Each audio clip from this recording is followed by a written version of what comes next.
नमस्कार, मी बिबराव कडाळे पाटील, BKP 24 मराठीमध्ये आपलं सर्वांचं स्वागत. आज नवीन दिवस, नवीन विषय, नवीन दिवसाची नवीन अशी चर्चा.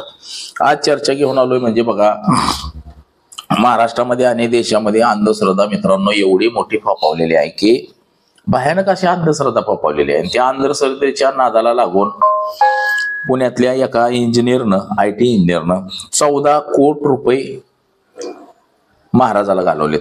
त्यांचा परदेशात असलेला बंगला, इंग्लंड मधला, पुण्यातलं सगळं विकलं आणि त्या महाराजाला पैसे दिलं आणि ते देण्याचं कारण सुद्धा तसंच आहे मित्रांनो.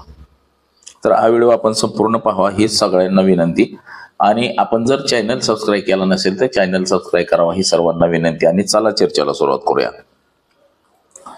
महाराष्ट्रामध्ये आणि देशामध्ये अंधश्रद्धेचं बी एवढं फोपवलंय मित्रांनो की जिकडं तिकडं पाहू अंधश्रद्धा, लिंबू टाचण्या काय नाही मित्रांनो.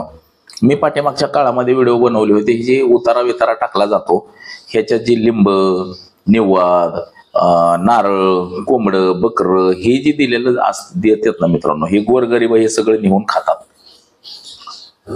अंधश्रद्धेच्या नावाखाली लोकांना गंडवलं जातं. जर अंधश्रद्धा असते किंवा जादूटोणा असता तर मात्र भारताच्या बॉर्डरवरती सैनिक ठेवण्याची गरज नसती पडली. तिथं जाऊन त्या पाकिस्तानला, चीनला जादूटोणा केला असता आणि त्यांचं जादूटोण्यानं सैनिक मारून टाकलं असतं. परंतु हे सगळं अंधश्रद्धेच्या आधी हे सगळं काम, अंधश्रद्धा निर्मूलन करणं हे सरकारची जबाबदारी आहे. परंतु सरकार हे काही करताना आपल्याला दिसत नाही. जाणीवपूर्वक सरकारच ह्याच्यामध्ये अंधश्रद्धा वाढवते. असंच काहीच बघा, एक कुटुंब सुद्धा अशाच अंधश्रद्धेला बळी पडलं आणि 14 कोटी रुपयाला गंडा बसला मित्रांनो. तर त्याची स्टोरी अशी आहे की या कुटुंबाची मुलगी आजारी होती आणि त्या मुलगी आजारी असलेला तिला बरं करतो असं सांगून शंकर महाराजाच्या नावाने महिला मांत्रिकाने जवळपास 14 कोटी रुपयाला लुटलेला मित्रांनो. आणि ह्याच्यामध्ये धक्कादायक असं आहे की ह्या इंजिनियर कुटुंब जे आहे ह्यांचा इंग्लंडमध्ये फ्लॅट आहे आणि हे प्रकरण 2018 पासून सुरू आहे मित्रांनो. लोकांना ह्यांनी आता सगळं पैसे, घर, गाडी सगळं गेल्यावरती ह्यांनी उघड केलं की आम्हाला मांत्रिकांना एवढं मोठ्या पैशाला फसवलेलं आहे मित्रांनो. आता ही अंधश्रद्धा म्हणायचं का काय म्हणायचं मला सांगा बरं. किती अंधश्रद्धा असावी, त्याला काहीतरी लिमिट असते मित्रांनो.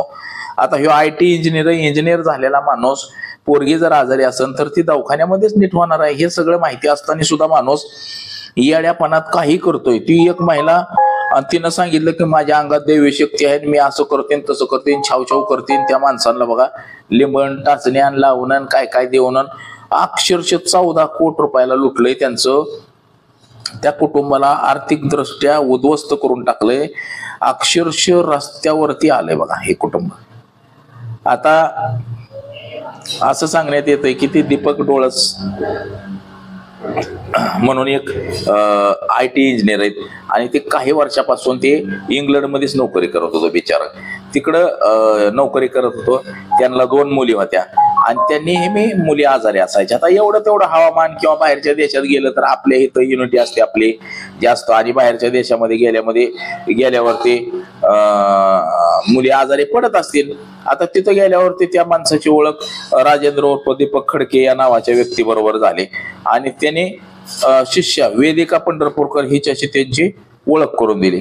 या म्हणजे ह्यो जो दीपक खडके नावाचा जो आहे ना एजंट आहे तो, आणि हे एजंटच असले बंधू असतात. त्या एजंटनं शिष्या वेदिका पंढरपूरकर हिच्याशी ह्या लोकांची ओळख करून दिली. आता ते इंग्लंडवर इकडे आले असतील ना किंवा पुरी आपल्या बरा व्हाय नाही त्या, तर काय केलं पाहिजे ह्याच्यासाठी. आणि ह्या दोघांनी मिळून त्या शंकर महाराजाकडे नेलं. त्यांच्या अंगात येणारे या म्हणजे अनेक त्यांच्या अंगात देव बसलेलं इथं असं सांगितलं गेलं आहे. आणि त्यांनी लगेच तिथं माणसं आली की अंगात आणलं, ह्याव ह्याव ह्याव ह्याव करून छाव छाव केलं. आता ही माणसं घाबरतात जादू टोण्याला. आता आमच्यासारखी माणसं घाबरत नाहीत अंधश्रद्धेचं काम करणारे लोक. ते तसलं उतारा फतारा काय टाकला, नारळ परळ तर फोडून खाते ते लोक. मग त्या लोकांना काय होत नाही. पाठीमागच्या काळामध्ये मी व्हिडिओ बनवले होते स्वारगेट भागातलं. तर स्वारगेट भागातला जो कॅनल आहे मित्रांनो अक्षरशः त्या उतार्याने गज भरलेला आहे. आणि तिथं त्या महिला खोदकाम करून पैसे हुडकत होत्या. उतार्यात काय काय टाकलेलं चांगलं नारळ लिंब सगळं काढून नेत होत्या. मग आज जर जादूटोणा असता तर त्या माणसांवर किती करण्या व्हायला पाहिजे होत्या आणि काय व्हायला पाहिजे होतं. आपण माझ्या भीमराव कडाळे पाटील या युट्यूब चॅनलला पाहू शकता हे सगळं. आता त्यानं खोटा आव आणला, त्याच्या अंगात आलेलं आणलो आणि अगोदरच ह्या दोन माणसांनी माहिती काढलेली होती की बाबा काय होतंय कसं होतंय, त्या महाराजाला जाऊन सांगितलेलं होतं आणि त्याने सांगितलं. मग महाराजांनी अंगात आणलं की सांगितलं तुमचं धन म्हणजे मूलबाळच आहे आणि त्यांना जपून ठेवलं पाहिजे, त्यांच्यावरती करणी केली, जादूटोणा केलाय. आणि ह्या भीतीनं मग ती म्हणते बाबा माणसं की महाराज आता काय केलं पाहिजे, मग हे काढावं लागल, ह्याच्यासाठी पैसे खर्च येईल. मग आता ह्या लोकांनी असं केलं की एकदम पैसे नाही घेतले, टप्प्याटप्प्याने हळूहळू हळूहळू, म्हणजे लाख लागतील, 2 लाख लागतील, आता 5 लाख लागतील, 10 लाख लागतील, असं करून अक्षरशः त्या माणसाचा इंग्लंड मधलं घर आणि फार्म हाऊस विकायला लावला मित्रांनो. आणि म्हणजे हे काही एकदाच विकलेलं नाही, वर वर वर वर वर वर वर वर असं करून त्या मुलींमध्ये दोष आहे, त्यांना लागेर झाली किंवा काय झालंय असं सांगून बघा अक्षरशः 14 कोटी रुपयाला फसवणूक केली. आणि आता घर गेलं, गाडी गेला, बंगला गेला, नोकरी राहिली तेवढी शाबूत, हे सगळं गेल्यावरती आणि त्या मुलींना फरकच नाही काय पडला एवढं जाऊन सुद्धा. मग तेव्हा ह्या दोघा नवरा बायकोंनी पोलीस स्टेशनची वाट धरली. आणि आता पोलीस स्टेशन मध्ये गेल्यानंतर बघा अंधश्रद्धेच्या कायद्यानुसार त्या मांत्रिकाविरोधात, म्हणजे ती जी काय 2-3 जण जे असते फसवणूक करणारा तो महाराज आणि ती वेदिका आणि तो दुसरा महाराज म्हणजे शंकर महाराज आणि हे सगळ्यांवरती गुन्हे दाखल झाले. म्हणजे किती भयानक प्रकार आहे मला सांगा बरं. अंधश्रद्धा महाराष्ट्रामध्ये आणि देशामध्ये एवढी फोफवलेली आहे मित्रांनो की भयानक फोफवलेली. आपण देवाच्या दारामध्ये गेलो, जातो, नमस्कार घालतो देवाला आणि 100ची नोट काढून लगेच त्या दानपेटीमध्ये टाकतो. आपल्याला देवाने पैसे मागितलेत का? देव 1 रुपया मागत नाही मित्रांनो. देवाला पैशाची गरज नाही. देव कधीही चमत्कार करत नाही.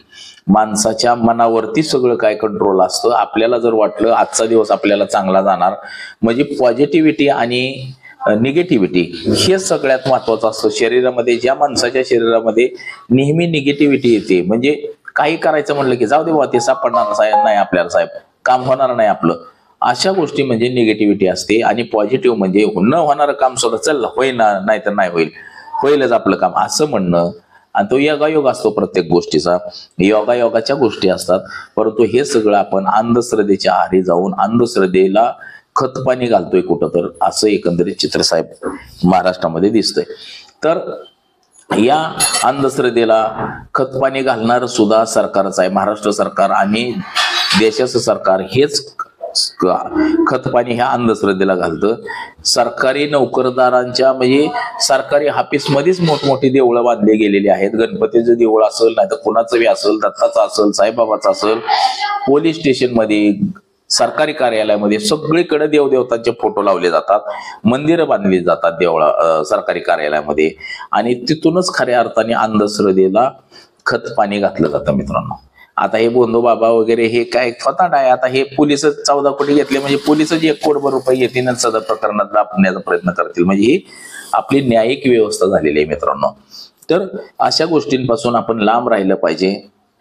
तर हे कुटुंबाला बघा 14 कोटीचा फटका, 14 कोटीचा गंडा हा शंकर महाराजांना घातलेला आहे, शंकर महाराजाच्या नावानं. तर अशा गोष्टी घडू नये हेच सध्याचं चित्र महाराष्ट्रामध्ये. तर आज एवढंच. माझा सहकारी कॅमेरामन अनिकेत सह मी भीमराव कडाळे पाटील, BKP 24 मराठी, इंदापूर, पुणे.